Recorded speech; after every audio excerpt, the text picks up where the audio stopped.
Perfect. Okay, you go ahead. Okay.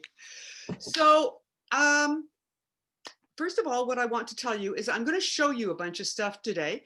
And a lot of it is not actually available on the website. And that is because my website goddess has had a bit of a family emergency, and she needs to attend to that, not to me. So sometime this week, could be tomorrow, maybe on Monday, I'm not too sure when, the lovely Lindsay Gorman will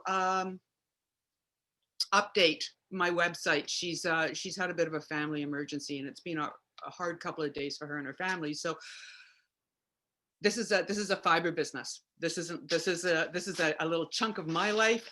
I don't want it to have a huge impact on her. So everybody, I'm just going to ask you that if you do see something that you would like, please be a little patient. Just keep checking in on the website. We will likely do an Instagram post and a Facebook post when it's up. Okay.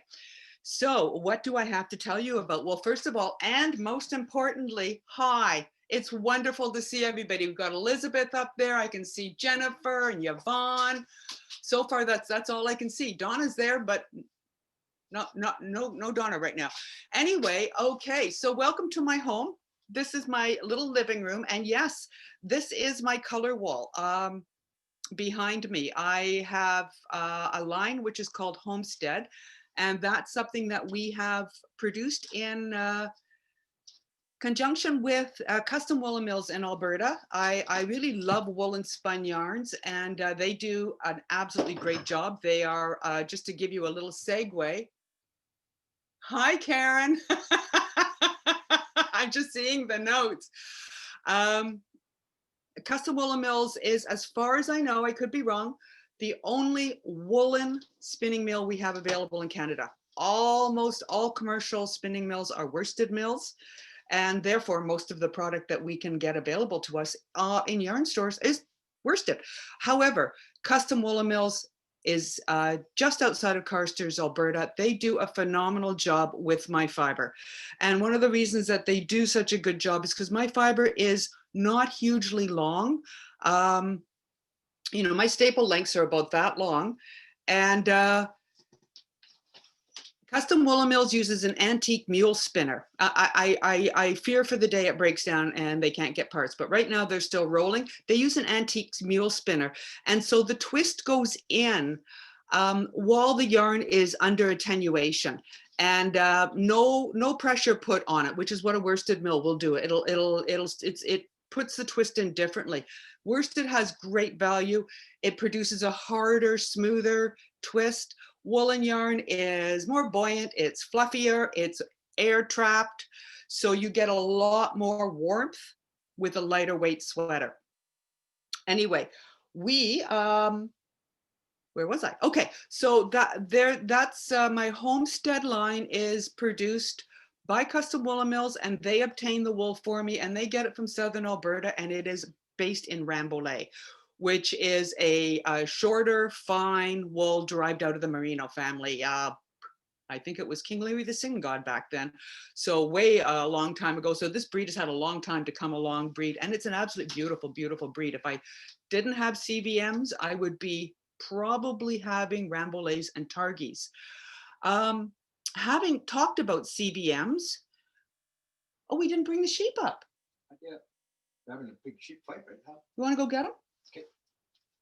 In a few more moments, my husband is just going to go out, and he is going to invite our sheep up to the front yard, so you will actually be able to see them. Right now, they're too far away. They're in the back. They're about a yard away.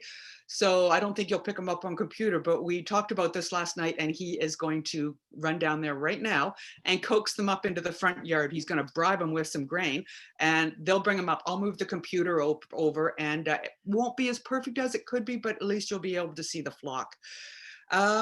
Okay, so that's, sorry, it was a small digression. Back to the Homestead. So these are some of the colors that I dye. This lives on my living room wall so that I can actually sit there and look at it and decide where I need to go now, what colors I need. As my good friend pointed out, she said, one more time, Lynne, you've dyed all the colors that look great on you in here and have left the rest of us out. So the rest of you are going to get worked on now. Okay, so that's the Homestead line. My right-hand man, I just realized I sent him out to bring the sheep in, so I'm just going to run over there and get my wool. Just a second. We're going to talk about the Homegrown line, which is what my sheep produce. Our sheep, I should say, not just mine. Chris does a heck of a lot of work on this farm. Hold on.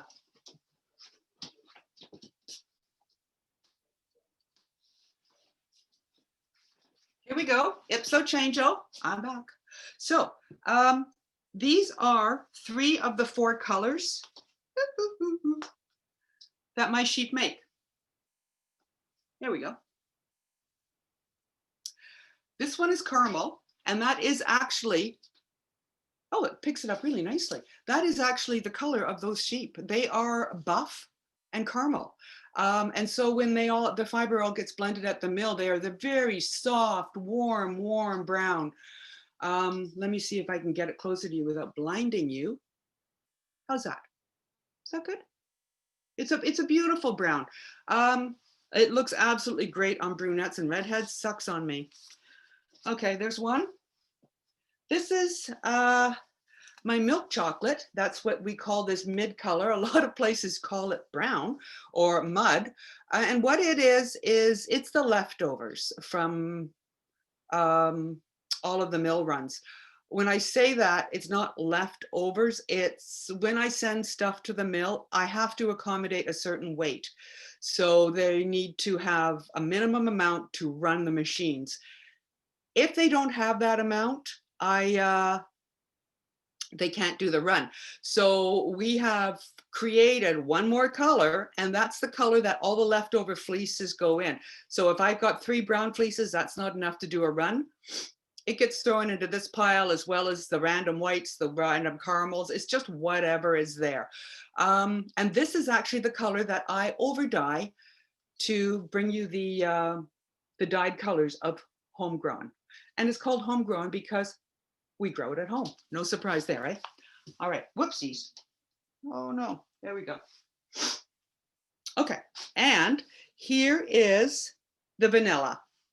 This is vanilla. It is white with just a tinge of gray in it. I only think I've got maybe 10 pure white sheep. The rest of them are colored. So sometimes I have to throw a really light gray fleece into here to make this run go. This is my reality, ladies or folks. This is sort of where we live. And we got to make the absolute best of what we have, because this fiber is so soft and so cushy that you don't want one fleece wasted. Oops, and over it goes. Now, what I would love to feature today and tell you about is I have one more, actually, I've got a couple more breeds, but some of them I don't have enough to really get a mill run out of. So those ones I tend to do something else with those fleeces. But here's one that I do have. And about every second year, if I save the fleeces, I can do a mill run of this one. And I'm going to be very truthful. I almost gave these sheep away. There's only 6 of them. They're my Shropshires. And this is actually the sheep breed that kept me in sheep. Many years ago, I decided that I wasn't going to have sheep anymore. My old boy and girl had died. And I just thought, they cost a lot of money. I'm renting land for them. At that point, I was still living in the city. So I'm just going to let this endeavor go because I have a lot of fleece. I'm good. And then I made the mistake on the way home from Olds Fiber Week at Olds College, which you ever get a chance to participate in. Go, go, go. It's a wonderful time. I went by the Canadian Sheep Classic Show in Barrier, BC. And within 20 minutes of walking in that building, I was the proud owner of 2 Shropshire lambs, because they are the sweetest lambs in the world. They are so darn cute. And I was back in sheep. There you go. Now I'm 20 acres and 50 sheep out there. Anyway, this is my Shropshire. I just about gave these sheep to a petting farm, and then I knit a swatch. And it's lovely. It's crisp. It's got a hand that is not as delightfully soft as the CVM sheep are, but it's very, very worthy. I would wear it on my skin, but I can wear Briggs and Little on my skin, so I can wear just about anything. It is a wee bit toothy. It's just got such great life to it. Shropshires are one of the original down breeds in England. There were 6 original down breeds, and every other thing that's considered a down breed. Sorry, you're getting my fleece judging background now. Every other sheep in England that let me rephrase that. Every sheep that's considered a down is being bred to have those characteristics, but there are only 6 original down sheep, and they literally came from the downs of England, which is why they're called that. And Shropshires are one of them. Hampshires are another. I believe Dorsets are horned Dorsets, and I can't remember the other 3, so it means I have to go do some learning again. Anyway, it is absolutely lovely, and this is what I'm currently knitting with. It took me 2 years to start knitting on this, so I'll show you what I'm up to. Of course, this was supposed to be done, and of course it's not, but it's done enough to give you a good idea of at least what the top's going to look like. I have long been a huge fan of Jared Flood's patterns, Brooklyn Tweed, and for that matter, his wool, Shelter. It's a lovely, lovely wool. Again, wool and spun. Oh, Chris is just banging on the window. We're going to digress for a second. He's got the babies here. Oh, and by the way, in case anybody wants to know what my bingo word is, sheep.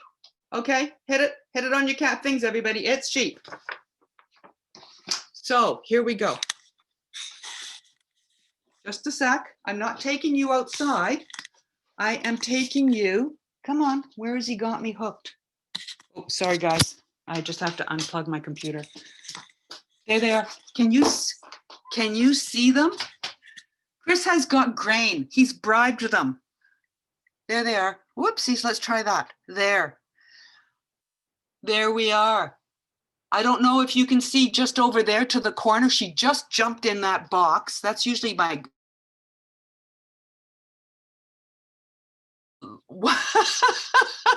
That's our little Jacob lamb, and her name is Molly. See 2 big dogs out there. One's over helping Chris. Can you see that crew? Hold on, where are they? You're getting a great tour of my farm. There's one big booming white dog that's right with Chris. That's Jilly. And then there's another one that's in the box eating grain with the sheep, and that's Gus. And they are my barn dogs. They stay with those sheep 24/7. They are their job. This gives those dogs a job, and they are really, really good at it. Those 2 dogs and the big yard dog that lives up in the yard are the reason that Chris and I get to sleep at night. Again, our bingo word is sheep, and there they are. Oh, Chris is bringing Molly right over. Here she goes. Do you see her? There she is. That is a Jacob. And I don't know if you can see, but little Molly has got a few little horn nubs sticking out of her head. When we brought Molly home, she had 4 horns. And she is little. It's Aphrodite trying to get into the blue bin. Bob is right behind him, and that's thing 1 in Icelandic weather. Okay, I'm just going to let him know he can stand down with the sheep. He's done. Okay, perfect. Oh. Sheep fights. Do you see that? Oh dear. Okay, back we go. Hold on, it's going to take me a sec to get around the corner. And plug back in. Did you see them? Was it good? Okay, honey, I've lost my plug down on the bottom. That worked really well. Thank you. My power cord's down. Okay. Thank you. Okay, so we were talking about, hold on. Oh, good, I'm glad. Oh, I'm glad you enjoyed them. I'm Joanne from Edmonton. I'm selling breeding stock, just so you know, okay? Talking about those sheep, there is a reason that I got those sheep specifically. And they're actually how I found the farm. I really wanted CVM Rommeldales. It's may or may not be considered the same breed depending. I wanted those particular sheep because Chris and I are vegetarians. We've been vegetarians for 23 years, and they most times in every other breed that I know of, sheep's fleeces deteriorate with age. So you get a lamb's fleece, and then you get what's known as a hogget fleece, which is the first full year of growth. That's not the lamb fleece. And after that, that hogget fleece is probably the best fleece that sheep is ever going to create.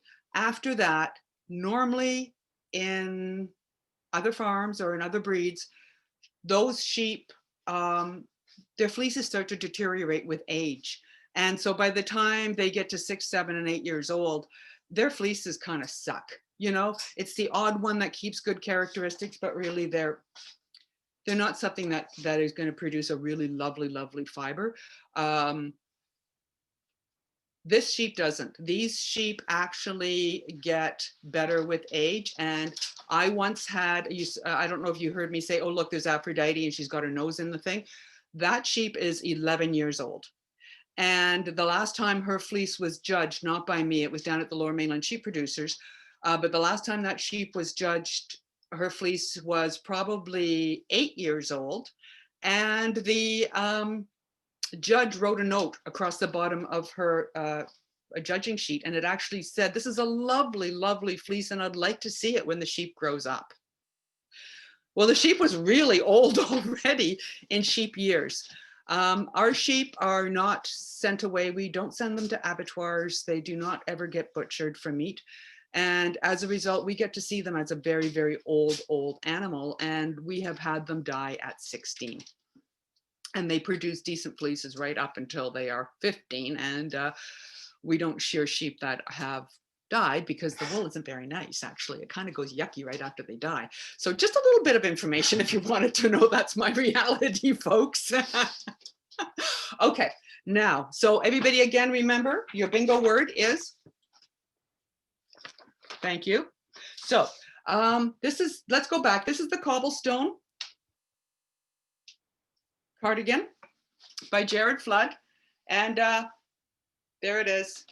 Yep, I'm down as far as I'm just finishing the yoke. In fact, the yoke is done. I'm now onto the plain section, and I am just starting my second ball of wool. So this stuff has great yardage.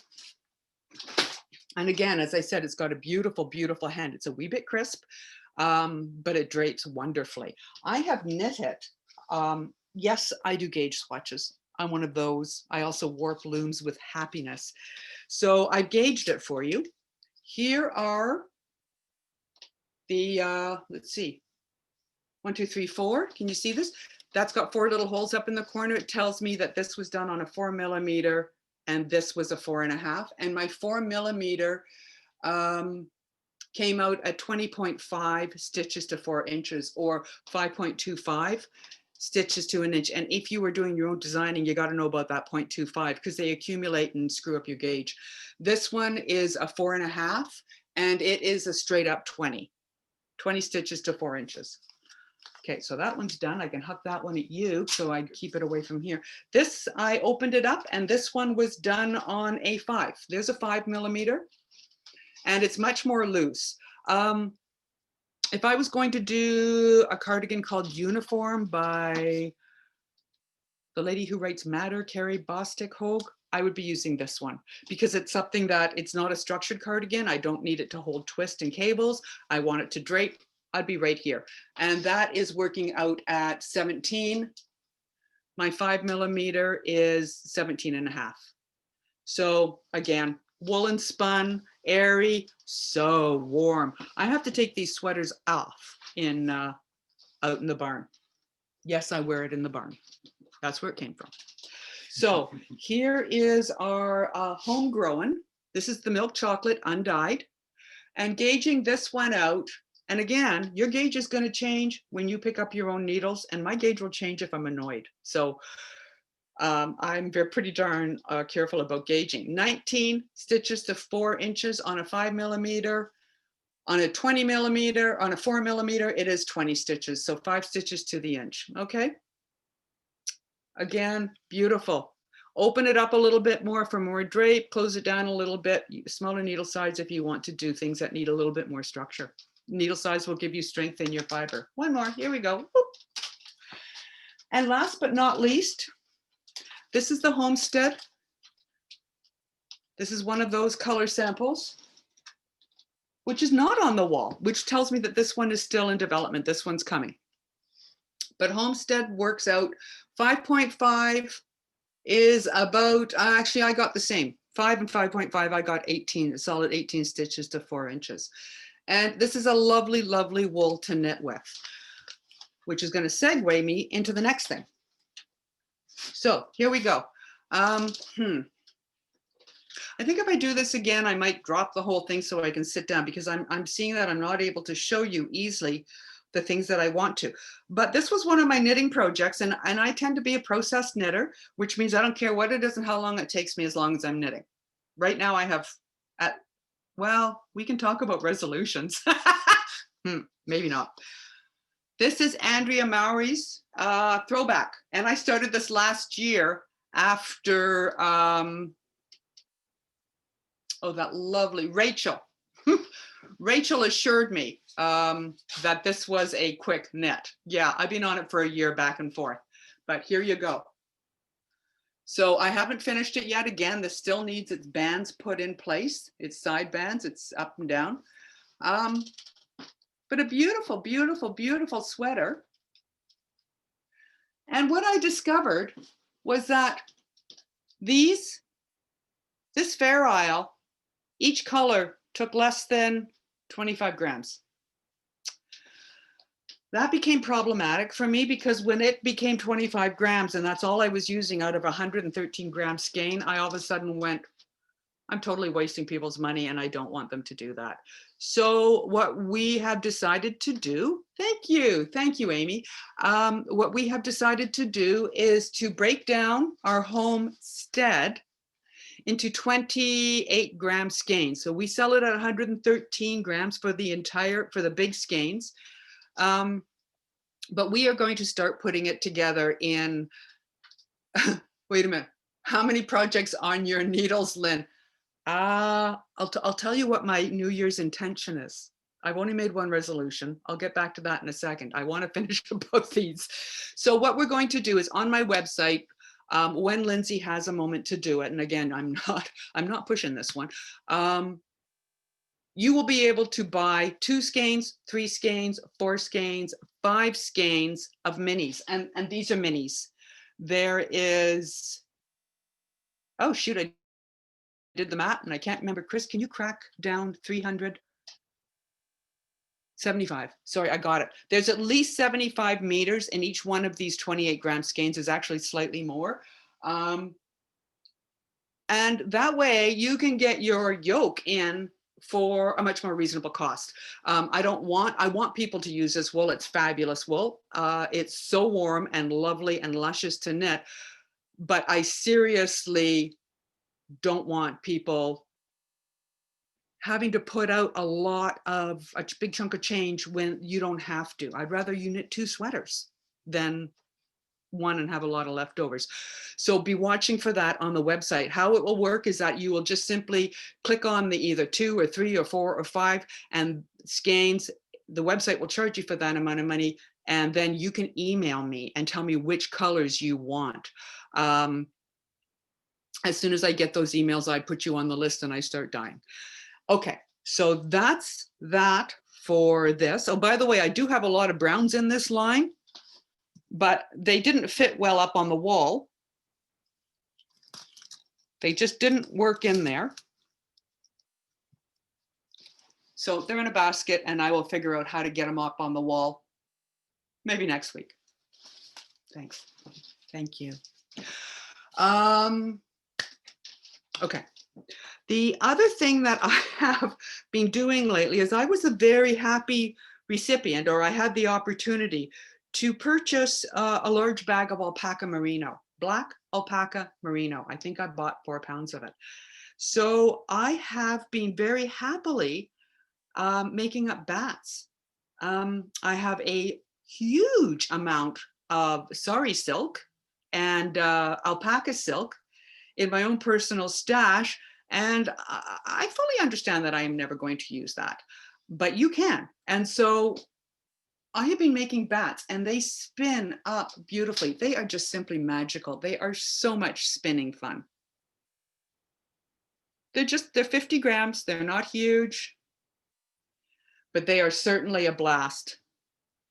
And that particular bat, this is a 3-ply. Can you see it? It's so much fun. This was 50 grams. So I think there might be enough in there for 1 wrist warmer. Just keep that in mind. This was 100 grams. And again, I packed this one with leftover yak silk or camel silk. What happens with that line, and if you've been in one of my booths at any of the trade shows, you'll know that it is really super silky soft. It's also most difficult fiber to produce well. It does not like to hold together. It's very, very slidey. The silk is long, the camel or the yak are kind of short. So it whips apart in a heartbeat. Anyway, a couple of years ago, my darling husband was helping me and the fan got put way too close to the drying rack and it literally blew the fiber apart. So I had this bag of very, very expensive fiber that was pretty much useless to both you and me unless I blended it with something else, and Bob's your uncle, there it is. So this will be on the website. These bats will be on the website. Again, as Lindsay has the time to do it, and I think she's probably going to need some rest on this one.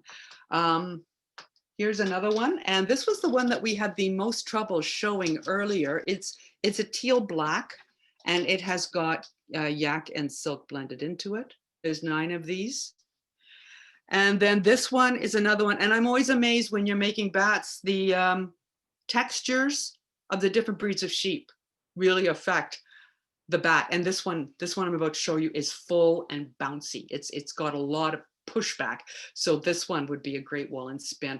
I have to tell you, it's really hard to sell these bats. I want them all, but there it is. And it is a beautiful, beautiful rusty with gold and brown alpaca and silk in it. Absolutely gorgeous. The only reason you're going to get this one is because it would look like heck on me. Okay, can you take all these away from me, please? Thank you.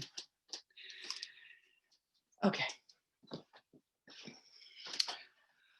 Now, I'll be right back. Could you grab the other thing? Yes. Okay. I don't know if a lot of you remember that Chris and I used to own a store in White Rock. And when my second granddaughter was born, I felt that I was missing my grandkids a lot. I hadn't seen enough of the first one. So we made the decision that the family was more important than the wool store, sorry, White Rock, and we closed it. And that allowed me to spend time with my family because I also was working full time. I have gotten all of my stock gone. And the only thing that I didn't get gone, because I kind of wanted to keep it until I realized the sheer amount of what I owned, was my unspun Icelandic. And you know this stuff well. And if you don't, you should. You really, really should. Could you please stack this and just pop it into my hand? There's a lot. Here we go, folks. It's a balancing act. I have all of this, and I have many, many, many cakes of it. It's absolutely delightful to knit with. Absolutely delightful. It is unspun. I have knit with this as a single and had very little issue with it. I have doubled it and knit with it as a 2-ply. It's lovely. And I have produced big sweaters and big shawls out of 6 cakes of this. Anyway, it all, my husband's trying to take it from me before I drop it all. It It all needs to go to a new home. It's taking up a lot of room in the studio. And so it needs to be gone. Pardon me? Pictures on the website? It is not on the website yet again, but Lindsay will hit that magic button and she will get it on there. There is enough for many, many, many sweaters. And I am actually wearing, can you see? Oh God. Okay, I don't want you to see my pants because I haven't changed them since I was out in the barn. But this is a sweater that I actually knit out of that yarn many, many, many years ago. I think when I was still living in White Rock. It's beautiful. It has never, I actually have rarely even had to work on depilling it. In fact, I don't think I've ever depilled this one.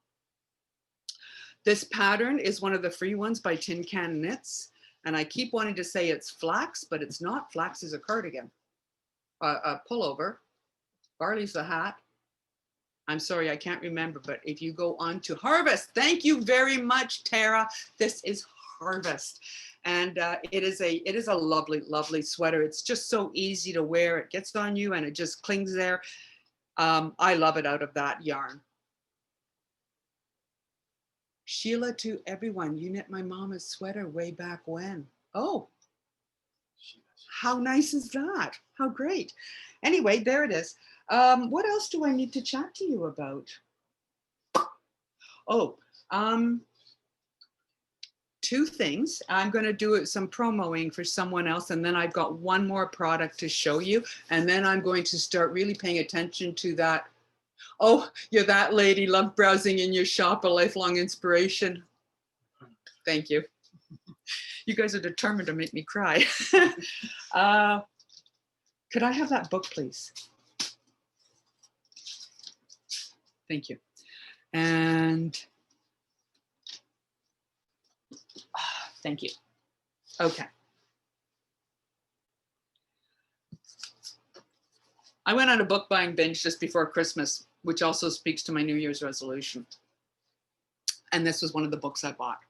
This is Custom Shawls. It's by Kate Atherley and Kim McBride Evans. And for those of you who know me, you know that I don't have, I like meat books. I'm not a big gravy book person. To me, this book, the books are expensive, and so you need to get a lot out of them. This book is well worth your hard-earned money. They have done an absolutely brilliant job. And if you don't have it, I would go beating down the door to your local yarn shop and see if they've got a copy before you order from Amazon. I don't have a local yarn shop anymore, and so I kind of had to buy it from Amazon, and I literally stood there by the mailbox tapping my foot till it got here. It is brilliant. She goes through all the different shawl shapes, tells you how to construct any one of them. Kim, I'm sorry, I keep gapping on the last name, McBride Evans, who is Indigo Dragonfly, an independent dyer in Ontario. She's put together some amazing shawl patterns at the end. And I just can't say enough about this book. And the reason I'm telling you about the book is because the next thing I want you to see is that it's not just about shawls. She has got a really lovely section of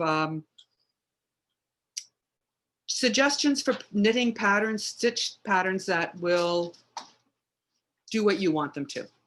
And she presents them very sensibly in both the round and in the flat.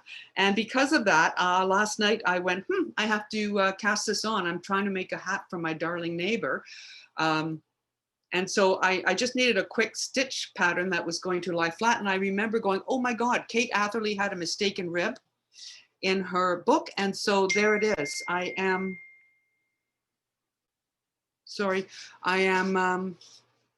So I literally just zip that onto the needles. It tells you exactly how many stitches you need and to get your repeat. And I just did the math and bang, there it goes. And Hans is going to have a hat.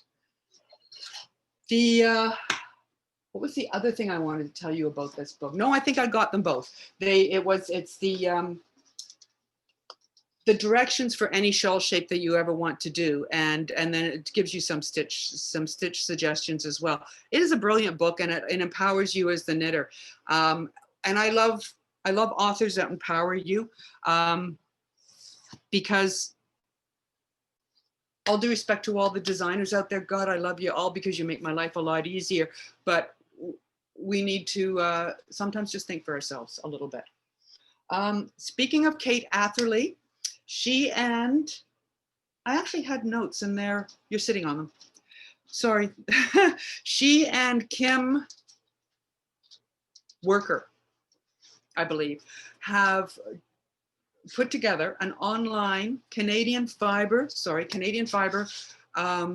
knitting magazine, and it's called Digits and Thread. And it's, you know, hold on just a second, Chris, I think it's right under those balls on the coffee table, somewhere under there.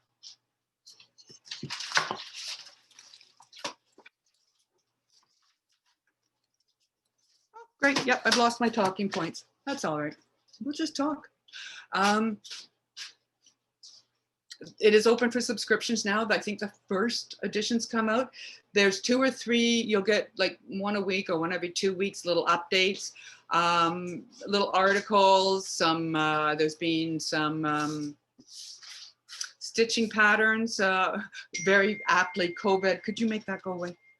Some COVID needlework patterns on there, and it's for Canada, for Canadian fiber artists, so that because we grow great wool here in Canada, we just don't get enough recognition because the industry, the wool part of the industry is not very strong.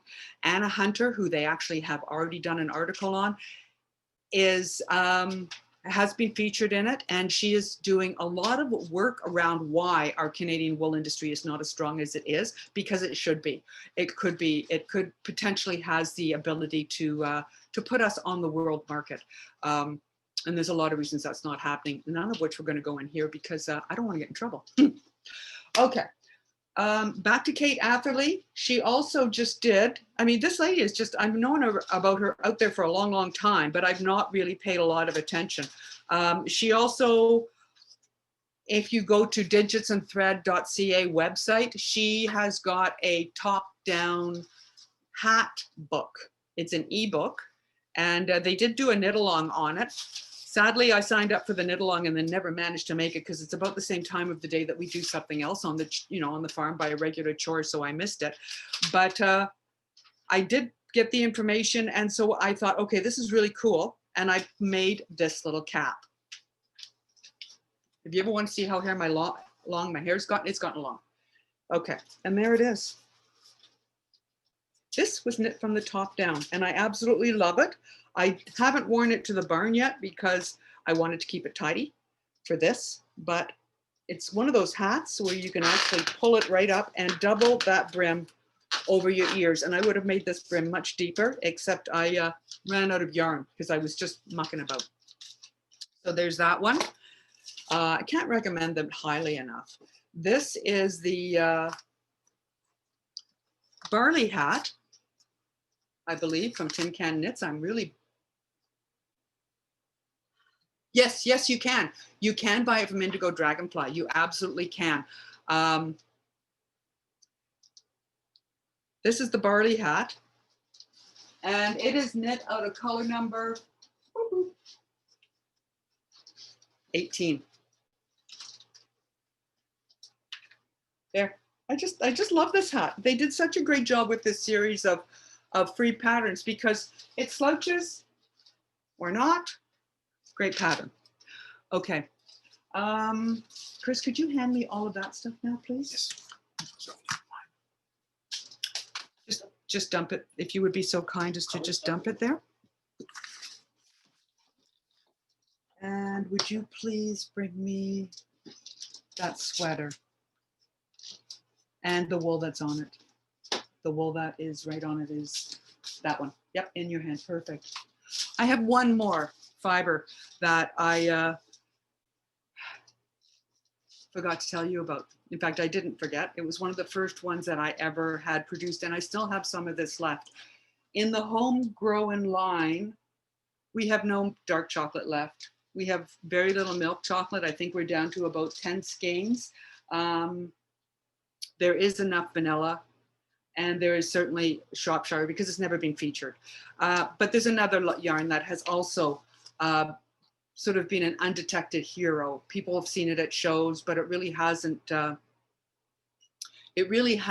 been, I haven't promoted it, mostly because I like it so much.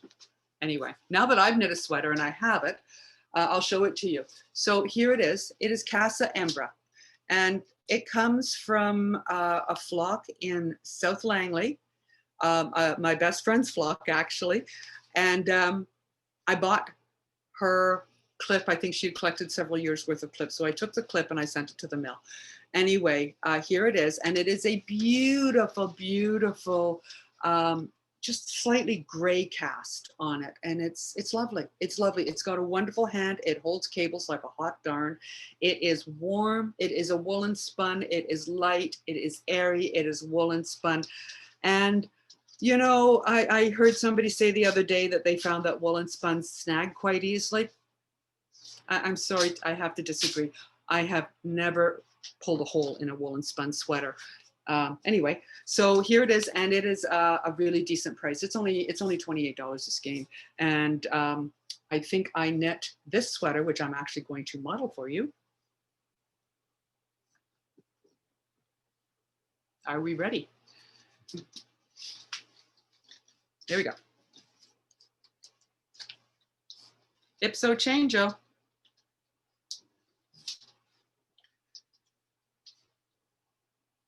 I'm sure that you all, a lot of you must know who Thea Coleman is. Again, I'm very grateful to designers. They make my life a lot easier. I put this sweater on this morning to make sure everything was fine, and I realized that I have gained some COVID weight. How many of us are in that boat? That's okay. As soon as life is back to normal, we'll be out and about doing it all again. It'll all drop off. We'll be fine. Enjoy it while we got it. It's winter. We need to be extra warm. Hold on. Sorry, I got to put my glasses back on because I cannot see you. There we go. All right, so I'm going to pop this one down. Messa Anza, you ran out of yarn? I did? Oh, yeah, I did. I ran out of yarn. I had to stop the hat. Here we go. So, Chris, maybe could you just do this and so that they can see it? Back it up. Back it up, back it up, back it up. Oh, maybe I better. Tell me to tilt up and down if you need. Just, I'm going to step. Okay, guys, can you see that well enough? This is the Oban sweater by Thea Coleman. No. Oh, no, can't see a darn thing now. I'm stepping back into the light. There we go. Sorry. There you go. I have to tell you, this lady writes a great pattern. It is simple, clean, well-written, easy. Thank you. Again, the Oban pullover. She also has the Oban cardigan. And no, I am not affiliated with her at all. It just, her stuff just tends to work really, really well. Look at a lot of them. Whew, although it's very warm, it's too warm. Sorry, ladies, I just, oh. Whoops. My hair got caught in the sweater. I just can't be that warm for that amount of time. So, whew. Okay, what else do I have to show you? Coming online, and this is about to start happening this week. Sorry, let's get this mess out of the way. One of the nice things about COVID is that I haven't had to get my hair cut. There we go. Sure, I'll put my sweater back on.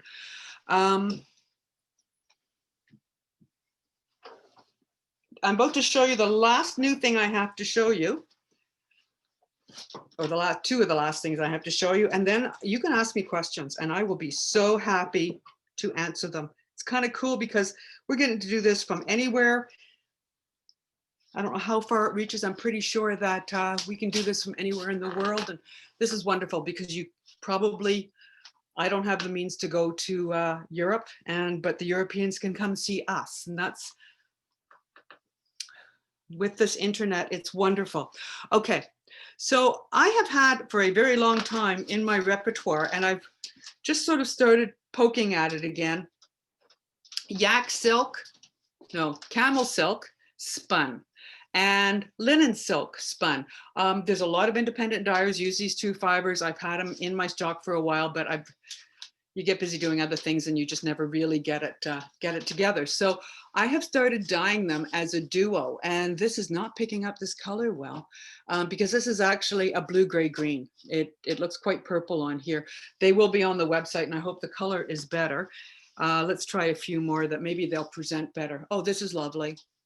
Isn't that beautiful? I love the change up between the linen silk and the camel silk.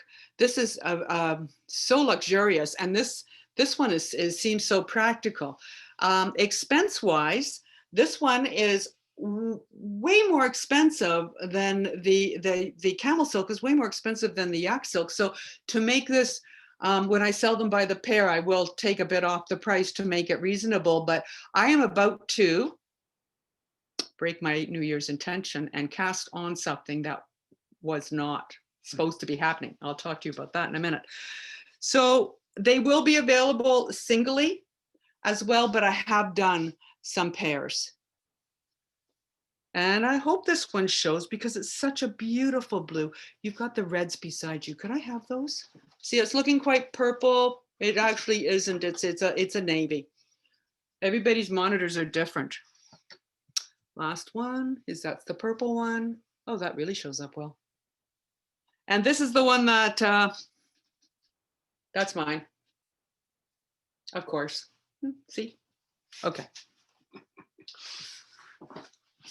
All right. One more time. Bingo word.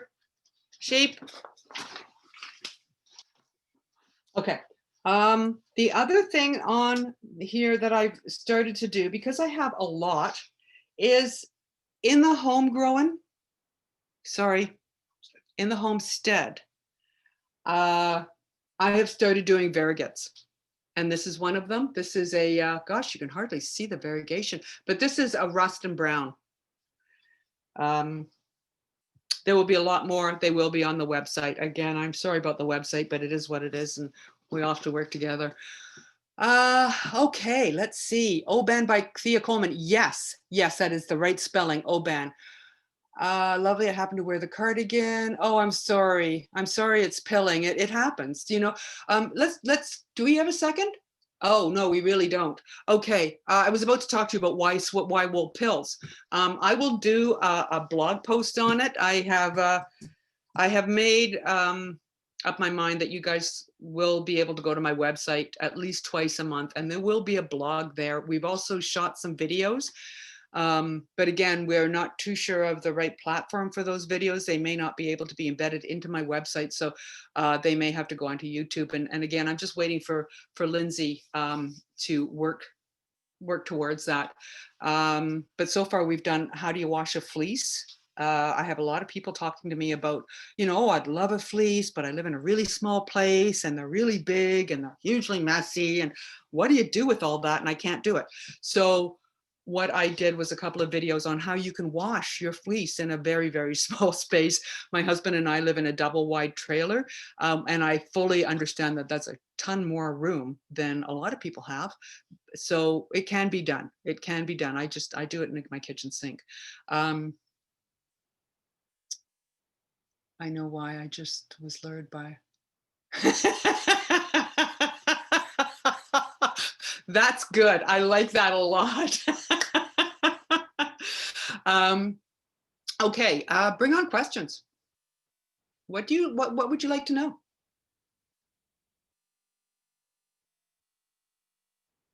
Okay, somebody type something.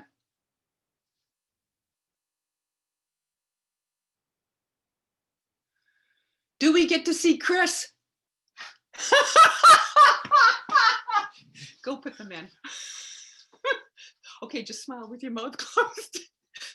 Chris is right here. I bet what you didn't know is that Chris, when he was about 8 years old, has knocked out a couple of his front teeth. And where's my mask? And you've never seen him without his, he can't find them right now because we're on the farm. Sometimes he doesn't put them in right now. He's lost his front teeth. All right, I'm out of here. There he is. He says it really doesn't matter in pandemic times because his mouth, his face is always closed. So I know what he looks like with and with. He's going around looking for his teeth. That's too funny. Hey, Doreen, I see you up there. It's wonderful to see you. Hi. Okay. All I want for Christmas is, oh, what were your New Year intentions? Oh, thank you for reminding me. Hold on. What about products for spinning? Okay. Oh God. Okay. So do we get to see Chris? You just saw him. How many projects have you got on your needles? Laugh out loud. Probably close to 20. Again, I'm a process knitter. I knit. I just knit. I knit because it soothes me. And I don't get too bent out of shape about when stuff gets done. Henceforth, you guys usually see the same sweaters quite a bit. And then all of a sudden they all change at trade shows. What were your New Year's intentions? I made a resolution. It was one. I looked at my Ravelry pages in my library and realized I had 9 pages of patterns and I kept buying them. It seemed to be my guilty pleasure. So my only resolution is that I'm not buying any patterns for a year. I just about blew it the other day and then I remembered and canned the order. But I do have an intent, and intents are made to be a little bit messed with. They're not so, oh my God, I broke my resolution. But my intent is to clear all my needles this year, get all my needles back into their cases because I have a huge stable of needles and they're all stuck in sweaters somewhere. So my, having said that, that's why it's not a resolution. I'll be casting this on probably within a couple of days. I've been poking around at it. What was I going to say about that? Having said that, on December 31st, because I have to, as of January 1st, finish all the objects that were on needles, December 31st, I cast on 10 new projects, just saying. Because that way I knew that I would have stuff I like to knit. I wouldn't be stuck with all this old stuff that, you know, I would be trying to take off them. All I want for Christmas. Okay, so those are my intentions. I love how real you two we are. The approximate micron for my Homegrown and Homestead. Yeah, I've never had Micron Counts done, quite frankly, because what Micron Counts tell me is how fine my yarn is and how fine my fiber is. And it really, what it was going to tell me wouldn't make any difference to me. I would give my shrops would be probably between, because they're all older, so they're coarsening up. My shrops probably would be between in around the 30 micron, and I'm really guessing. My CVMs will be around, I've seen some really fine CVM and I've seen some really coarse CVM. So I couldn't give you a micron. I'm so sorry. One day I will have the time to send them off and get a micron count, but that micron count is going to change between my sheep. Definitely change between my sheep, because I've got some sheep that are really, really fine and some that aren't as fine. And I find that absolutely interesting and something that we're really looking at because we're setting up a breeding program. This breed is endangered. There's not a lot of them in Canada. There's more in the States. And if we don't start getting them bred, we're going to lose them. So